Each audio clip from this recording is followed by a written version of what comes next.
Hello बच्चों, स्वागत है आपका गवर्नमेंट एग्जाम्स अड्डा में। बच्चों, इस वीडियो में हम डिस्कस करेंगे क्लास 9th और 11th के दो बड़े शॉकिंग अपडेट्स के बारे में। क्लास 10 के मैथमेटिक्स का पेपर कैसा आया, आज एग्ज़ाम था, बच्चों के रिएक्शंस क्या थे और रिएक्शन को देखते हुए कितने बच्चे इस एग्ज़ाम में पास हो सकते हैं, क्या परसेंटेज रह सकता है। साथ ही में हम आपको देने वाले हैं सीबीएसई कॉपी चेकिंग के कुछ इम्पॉर्टेंट अपडेट्स। तो बच्चों, वीडियो को पूरा देखिएगा और चेक कर लीजिए। अगर अभी तक आपने हमारे चैनल को सब्सक्राइब ना किया हो तो आज ही सब्सक्राइब कर लीजिए, बेल आइकॉन दबा दीजिए और कमेंट करके बता भी दीजिए कि आपने आज इसको सब्सक्राइब कर दिया है। आओ बच्चों, शुरू करते हैं। आज सुबह सुबह सीबीएसई के क्लास 9th और क्लास 11th के बच्चों के लिए एक चौंकाने वाली खबर आई और वो ये कि जो इनके बोर्ड एग्ज़ाम होंगे क्लास 10th और 12th के, उनके साथ साथ में क्लास 9th और क्लास 11th का पेपर भी सीबीएसई तैयार करेगी। सीबीएसई बोर्ड ही ये पेपर देगी। अभी बच्चे क्या कर रहे थे, सैम्पल पेपर के हिसाब से अपनी तैयारी नहीं कर रहे थे, ये स्कूल वाले तैयारी नहीं करवा रहे थे, कह रहे थे हम ही बनाएंगे बच्चों, टेंशन मत लो, ऐसा है वैसा है। क्लास 11th और 9th का पेपर भी अब सीबीएसई बनाएगी और सीबीएसई के जो परीक्षा नियंत्रक हैं श्री संयम भारद्वाज जी ने, उन्होंने यहाँ पर स्टेटमेंट दिया है। पटना एडिशन में ये पेपर आप जा कर के आज पढ़ सकते हो बच्चों। उसमें उन्होंने साफ साफ कहा है कि कोरोना को देखते हुए इस बार परीक्षा पैटर्न में बदलाव किया गया है। यह बदलाव 9वीं से 12वीं तक के लिए होगा और 9वीं और 11वीं के दोनों टर्म की परीक्षा पर भी बोर्ड की नज़र रहेगी। यहाँ पर साफ साफ कहा गया, यानी टर्म फर्स्ट की भी बात कर रहे हैं और टर्म सेकंड की भी बात कर रहे हैं कि इसके एग्ज़ाम पर भी सीबीएसई निगाह बनाए रखेगी और प्रश्न पत्र बोर्ड द्वारा ही तैयार किया जाएगा। मतलब सीबीएसई तैयार करेगी, स्कूलों को भेजेगी। हाँ, अब यहाँ पर एक बात इन्होंने कहा है कि इसके रिज़ल्ट पर टर्म 1 और टर्म 2 का जो एग्ज़ाम होगा इस बार बोर्ड की निगाह रहेगी। यानी कि बच्चों, अगले साल भी अगर कोरोना रहता है तो 9th और 11th के रिज़ल्ट को भी कंसीडर किया जा सकता है।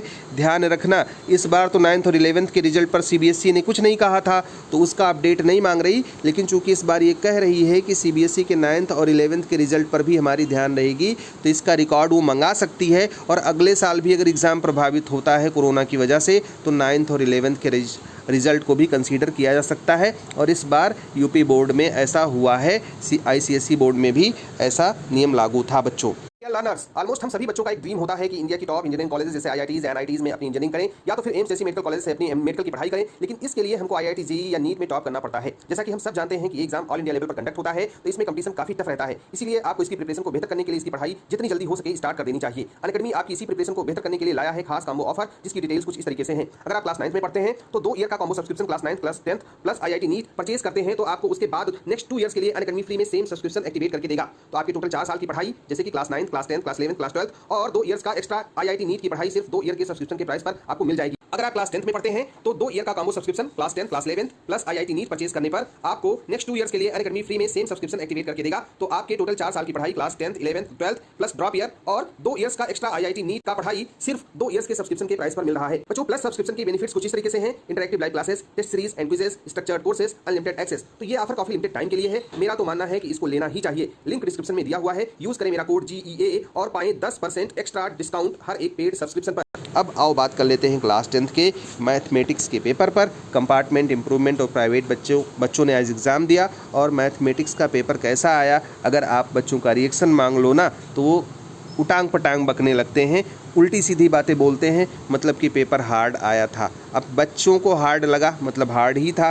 टीचर्स को तो हमेशा पेपर इजी लगता है, लेकिन अगर बच्चों को हार्ड लग जाए मतलब पेपर हार्ड था, इसमें कोई कहने वाली बात नहीं थी। पेपर वास्तव में बच्चों जो पैटर्न था उस हिसाब से हार्ड था पेपर और हम लोगों ने भी पेपर देखा है। न सिर्फ स्टैंडर्ड का पेपर अपने स्टैंडर्ड पे था बल्कि जो बेसिक का पेपर था वो भी कहीं न कहीं ऐसा ही था और बहुत सारे बच्चों की रिएक्शंस इसे लेकर के बहुत सही नहीं है। बच्चे सेटिस्फाइड नहीं हैं कि जिस तरीके से कोरोना था उस तरीके से पेपर नहीं देना चाहिए था। बच्चों, अगर आपने भी इसका एग्ज़ाम दिया हो तो कमेंट बॉक्स में हमें बताइएगा कि आपको आज का पेपर कैसा लगा और कितने नंबर का क्वेश्चन आप सही अटेम्प्ट करके आए हो, मतलब सही कितना आता था और आपने अटेम्प्ट कितना किया है। तो एक अंदाज़ा बच्चों को लगेगा कि किस हद तक सीबीएसई ने इस बार पेपर टफ बनाया था। अब क्लास 12 के 2 एग्ज़ाम बचे हुए हैं, फिजिक्स का और मैथमेटिक्स का। इसके अलावा भी कुछ एग्ज़ाम्स हैं तो उन बच्चों की भी धड़कनें बढ़ी हुई हैं और सीबीएसई का ये पेपर देख करके, केमिस्ट्री के बाद के पेपर्स देख करके कहीं न कहीं बच्चे अच्छा फील नहीं कर रहे हैं। क्लास 10th के बहुत सारे बच्चे पूछ रहे हैं कि सर इस वाले पेपर को देखते हुए कितने % बच्चे पास हो सकते हैं। तो बच्चों जो हमारे पास में डेटा है, हमसे बहुत सारे बच्चे जुड़े थे, उसमें से 70% के बच्चों ने मतलब कहा है कि सर मैं पास हो जाऊंगा और आसानी से हमें नंबर पासिंग मार्क्स से ज़्यादा ही मिल जाएंगे। 70 से कम % बच्चों मतलब 30% के करीब बच्चे ऐसे हैं जो कह रहे हैं कि सर हमें कंफर्म नहीं है, वैसे पेपर में हमने लिखा सब कुछ है लेकिन मैं ये कह नहीं सकता कि कितने नंबर मिलेंगे। अब इस 30% में करीब 10% बच्चे ऐसे हैं जो बहुत ही निराश हैं और कह रहे हैं कि सर पेपर बहुत ठीक ठाक नहीं हुआ। तो आप इस पर विश्वास कर सकते हो बच्चों।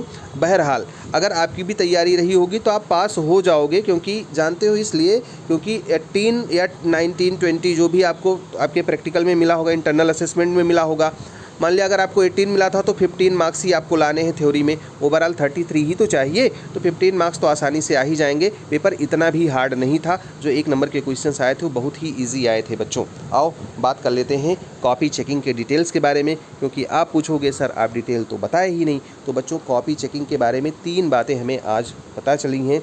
वो एक तो ये कि अभी मॉडरेशन के बारे में कोई न्यूज़ नहीं आई है। उम्मीद थी कि मॉडरेशन के बारे में न्यूज़ आ जाएगी और 1-2 दिन में पता चल जाएगा। तो मॉडरेशन होगा कि नहीं होगा इसके बारे में सेंटर सुपरिटेंडेंट जो कॉपी वगैरह चेक करवा रहे हैं उनको कुछ नहीं पता है। ग्रेस मार्क्स नहीं दिए जा रहे हैं, ये भी बात कंफर्म हो गई है, क्योंकि कल कुछ यूट्यूबर्स ने बोला था और कल कुछ लोग कह रहे थे कि कई सारे सेंटर्स पर ग्रेस मार्क्स दिए जा रहे हैं। तो ग्रेस मार्क्स देने की कोई पॉलिसी या कोई ऐसा कुछ नहीं आया है, ग्रेस मार्क्स नहीं है। खैर ये तो निगेटिव अपडेट्स हो गए, मैं पॉजिटिव अपडेट बता रहा हूं बच्चों। कुछ सेंटर पर कुछ सब्जेक्ट के एग्ज़ाम के बारे में हमने पता किया था, तो ये पता चला कि 2 सेंटर हमने मतलब जो हमको पता चला 2 सेंटर पे, और उसमें ये पता चला कि एक भी बच्चा फेल नहीं हुआ है। कल की कॉपी चेकिंग में 2 सेंटर के बारे में हमें पता चला और वहाँ पता चला कि कोई भी बच्चा फेल नहीं हुआ है जितनी कॉपी चेक की गई। हालांकि इसका कोई ऑफिशियल रिकॉर्ड नहीं जाता कि आज कितने फेल हुए कितने हुए, मतलब लोगों को ये तो पता चल जाता कि अब भाई आपके में कितने फेल हो गए, उनके में। ये जनरल टॉकिंग होती है आपस में एग्जामिनर की, और वो लोग बात करते हैं कि यार हमारे में तो हमने इतनी कॉपी चेक की, इतने बच्चे फेल हो गए।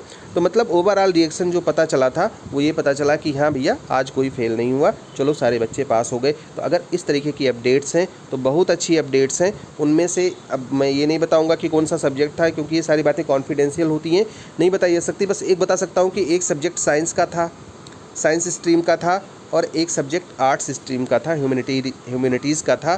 तो बच्चों इसके बारे में ये बड़ी अपडेट पता चल रही है। एक और अपडेट पता चल रही है कि जो CBSE ने टारगेट रखा है कॉपी चेकिंग का, वो 20 सितंबर रखा है। 20 सितंबर तक आपकी कॉपी को चेक कर देना है सभी टीचर्स को, जो भी मतलब वहाँ पर लगे हुए हैं कॉपी चेकिंग में। और शायद टीचर्स की संख्या भी कुछ बढ़ाई गई है अलग अलग जोन्स में। हर एक जोन में लगभग कॉपी चेकिंग का काम बहुत तेज़ी से चल रहा है। तो बच्चों हमें अब करना एक काम है, जैसे आपका एग्ज़ाम ख़त्म हो गया है, जैसे जैसे बच्चे वो यूनाइट हो जाओ और ग्रेस मार्क्स के लिए हमें अपनी आवाज़ को उठाना है, ताकि ये आवाज़ CBSE तक पहुँचे और जिन बच्चों के पेपर ख़राब हुए हैं उन्हें उन सब्जेक्ट में ग्रेस मार्क्स दे करके वो पास कर दे।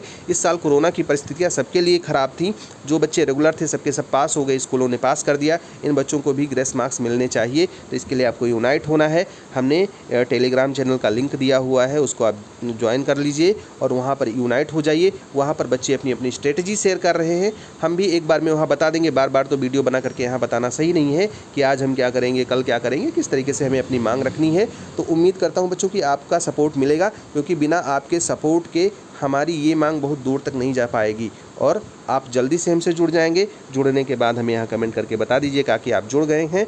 और सिर्फ जुड़ना नहीं है और बच्चों को जोड़ना भी है, क्योंकि आप ही की वजह से ये मुहिम कामयाब होगी। हमारी शुभकामनाएं आपके साथ में हैं। आप बहुत अच्छा रिजल्ट पाएँ, बहुत अच्छे से आप पास हो जाएं। All the best, may God bless you. Thank you for watching this video.